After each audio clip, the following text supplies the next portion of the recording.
ನಮಸ್ಕಾರ, ನೀವು ನೋಡ್ತಿದ್ದೀರಾ PNS ವಿಸ್ತಾರ ನ್ಯೂಸ್. ನಾನು ಪ್ರಮೋದ್ ಬೋಪಣ್ಣ. ಕರ್ನಾಟಕದಲ್ಲಿ ಇವತ್ತು SSLC ಫಲಿತಾಂಶ ಪ್ರಕಟ ಆಯಿತು. 94.1% ದಾಖಲೆಯ ಫಲಿತಾಂಶ ಕೂಡ ಬಂದಿದೆ. ಗ್ರೇಟ್. ಕೆಲ ಮನೆಗಳಲ್ಲಿ ಖುಷಿಯ ಸಂಭ್ರಮ ಮನೆ ಮಾಡಿದರೆ ಇನ್ನು ಕೆಲ ಕಡೆ ಮೌನ ಹಾಗೂ ಚಿಂತನೆ ಆವರಿಸಿಕೊಂಡಿದೆ.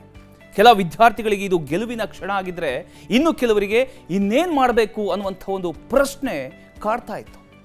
ಇದೇ ಟೈಮಲ್ಲಿ ಒಂದು ಸ್ಪಷ್ಟತೆ ನೀಡತಕ್ಕಂಥ ಒಂದು ಸುದ್ದಿ ಹೊರಬಂತು. ಪ್ರಾಥಮಿಕ ಹಾಗೂ ಪ್ರೌಢ ಶಿಕ್ಷಣ ಸಚಿವರಾದಂಥ ಮಧು ಬಂಗಾರಪ್ಪ ಸುದ್ದಿಗೋಷ್ಠಿಯಲ್ಲಿ ಮಾತನಾಡ್ತಾ ಈ ಬಾರಿ 3ನೇ ಪರೀಕ್ಷೆ ಇರೋದಿಲ್ಲ ಅಂತ ಹೇಳಿದರು. ಅಂದರೆ ಫೇಲ್ ಆದಂಥ ವಿದ್ಯಾರ್ಥಿಗಳಿಗೆ ಮತ್ತೊಮ್ಮೆ ಮಾತ್ರ ಅವಕಾಶ ಇರುತ್ತೆ. ಮೇ 18ರಿಂದ 2ನೇ ಪರೀಕ್ಷೆ ಆರಂಭ ಆಗುತ್ತೆ. ಈ ಮಾತು ಕೇಳ್ತಿದ್ದಂತೆ ಕೆಲವರಿಗೆ ಒತ್ತಡ, ಮತ್ತೊಂದು ಕಡೆ ಒಂದು ಕೊನೆಯ ಅವಕಾಶ ಸಿಕ್ಕಿದೆ ಅನ್ನುವಂಥ ಒಂದು ಭರವಸೆ ಮೂಡಿತು. ಇಷ್ಟೇ ಅಲ್ಲ, ಫೇಲ್ ಆದಂಥ ಮಕ್ಕಳನ್ನ ಹಾಗೆ ಬಿಟ್ಬಿಡಲ್ಲ ಅನ್ನುವಂಥ ಒಂದು ಸಂದೇಶವನ್ನು ಸಚಿವರು ಸ್ಪಷ್ಟವಾಗಿ ನೀಡಿದರು. ಯಾವ ವಿಷಯದಲ್ಲಿ ಮಕ್ಕಳು ಫೇಲ್ ಆಗಿದ್ದಾರೆ ಆ ವಿಷಯದಲ್ಲಿ ಅವರಿಗೆ ಸ್ಪೆಷಲ್ ಟ್ರೈನಿಂಗನ್ನು ಕೊಡಲಾಗುತ್ತೆ.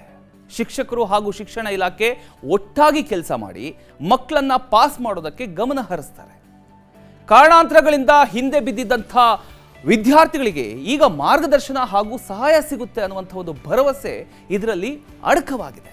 ಇನ್ನು ಯಾವ ದಿನ ಯಾವ ವಿಷಯಕ್ಕೆ ಪರೀಕ್ಷೆ ಅನ್ನೋದನ್ನು ಮುಂದಿನ ದಿನಗಳಲ್ಲಿ ಪ್ರಕಟಿಸಲಾಗುತ್ತೆ ಅಂತ ಹೇಳಿದರು.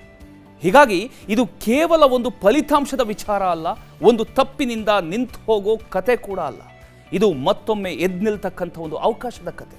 ಒಂದು ಪರೀಕ್ಷೆಯಲ್ಲಿ ಸೋತರೂ ಕೂಡ ಜೀವನದಲ್ಲಿ ಗೆಲ್ಲೋ ದಾರಿ ಇನ್ನೂ ಕೂಡ ಇದೆ ಅನ್ನೋದನ್ನು ನೆನಪಿಸ್ತಕ್ಕಂಥ ಕತೆ. ಮೇ 18ರಿಂದ ಆರಂಭ ಆಗೋ ಆ 2ನೇ ಪರೀಕ್ಷೆ ಹಲವಾರು ವಿದ್ಯಾರ್ಥಿಗಳ ಬದುಕಲ್ಲಿ ಹೊಸ ಅಧ್ಯಾಯ ಬರೆಯೋ ಕ್ಷಣ ಆಗುತ್ತೆ ಅನ್ನೋದಂತೂ ಸತ್ಯ. ಇದಾಗಿತ್ತು ಈ ಕ್ಷಣದ ಸುದ್ದಿ.